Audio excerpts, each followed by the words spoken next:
Before we get on with this video, I want to address a couple things. I know you probably clicked this link and you're like, yes, there's another person covering the Sacramento Kings and only the Sacramento Kings. Well, guess what? I am not an analyst. I am not reporting to anybody. Nobody's reporting to me. And I don't know what the fuck I'm talking about. I am a fan just like you, and I don't know shit just like you. But hey, I'm wearing my purple tinted goggles with my purple fucking helmet on, and we're just gonna get into this shit.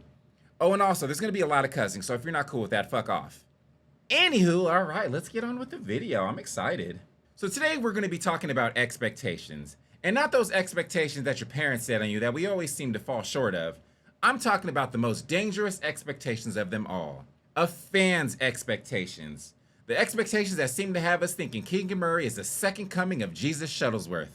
That's right, expectations. We are so unrealistic. But I'm having fun. Fuck it, let's go with it. So today I'm going to be discussing who I feel has the highest expectations of the Sacramento Kings. Now for honorable mentions, I'm going to bring up Kevin Huerter. And first I want to start off by saying I actually really want Kevin Huerter to be on this team. And not because I just made this fucking video and I'm going to be extremely pissed because I'm doing all these highlights and we got all this Kevin Huerter shit and he's all of a sudden gone. Really, Monty? Fucking really? But I want Kevin Huerter because I think he can be extremely valuable to this team. Can we point out the fact that nobody on this team has ever played on a team with players as talented as the ones on this team? Golly, that's a lot of teams. Why? Anywho, and I'm not trying to say that Kevin Huerter is the least talented of the group, but just looking at this roster, he literally has the lowest level of pressure than any starter level player that we have on this team. Unless we're playing the 2004 Detroit Pistons and everybody on the fucking team gets shut down, we really don't need Kevin Huerter to be that phenomenal. Now, we don't need him to be the Kevin Huerter from 2 years ago where he's completely lights out. Kevin Durant is on podcasts saying, oh my gosh, Kevin Huerter is the better Kevin. We don't need that Kevin Huerter, but we obviously probably would like a little bit better than last year. Somewhere in between, bro, we chilling. We are good. We don't need nothing more, nothing less. That will be ideal Kevin Huerter. Side note, I have no idea why Tayshaun Prince doesn't have an image here. He's an NBA champion. We should probably fix that. I don't fucking know why it's not there. But also, another side note to the side note, Tayshaun Prince was actually my favorite non-Kings player growing up. So shout out Tayshaun. And moving on. The next person on this list might piss a couple of you off, but let me go ahead and say I really don't give a shit. I don't give a flying fuck. But if you want to tell me how you feel, go ahead and leave it in the comments. I may or may not respond, but yeah. At number 5, I have Domantas Sabonis.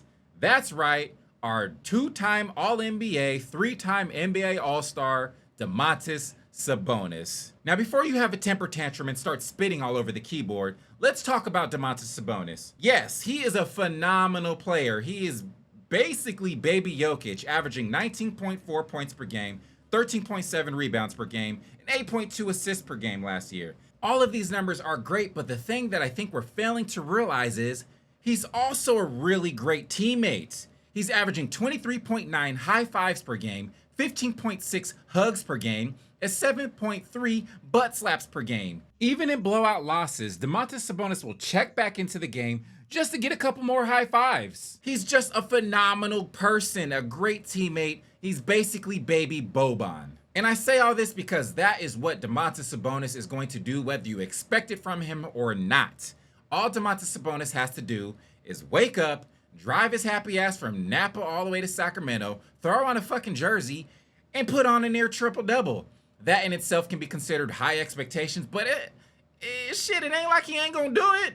So yes, I have Domantas Sabonis at number 5. Next up, I have Malik Monk. Now, why do I have Malik Monk over Domantas Sabonis at number 4?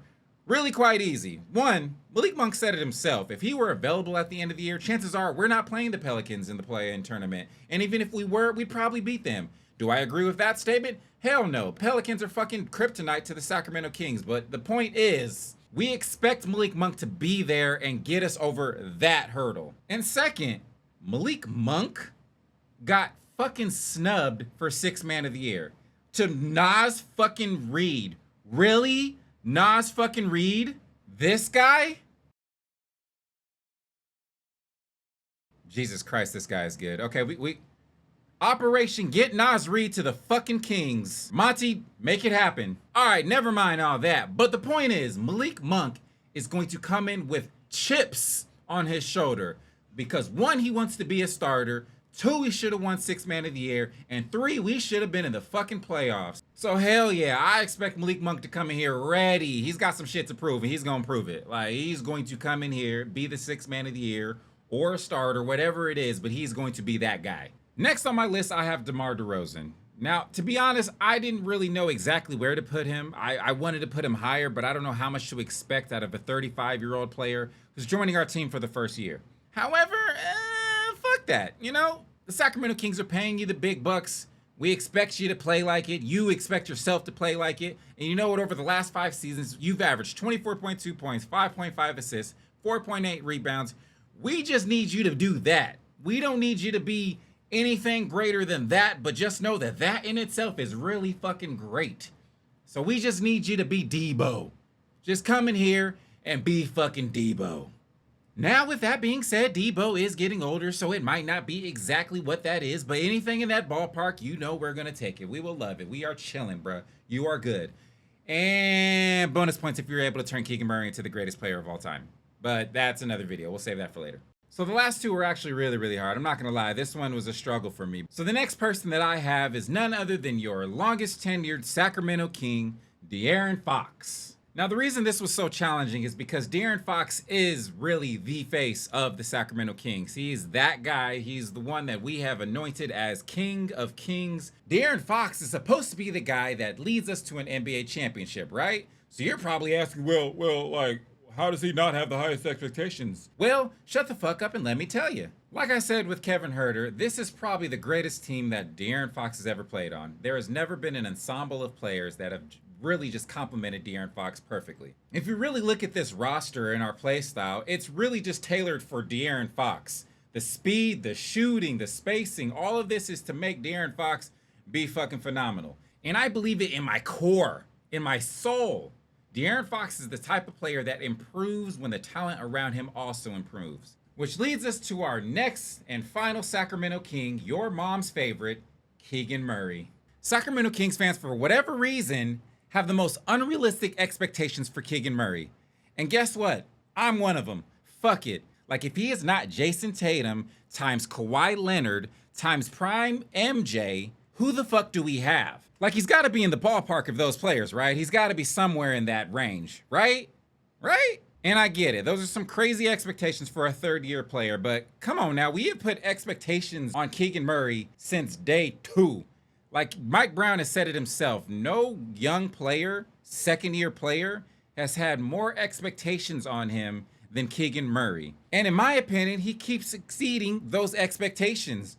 So fuck it. Throw more pressure on the kid. See what else he can do. If the coaches, the GM, the players on this team believe it, and they're much smarter than any of us, let's be real, why the fuck can't I? Like, why not?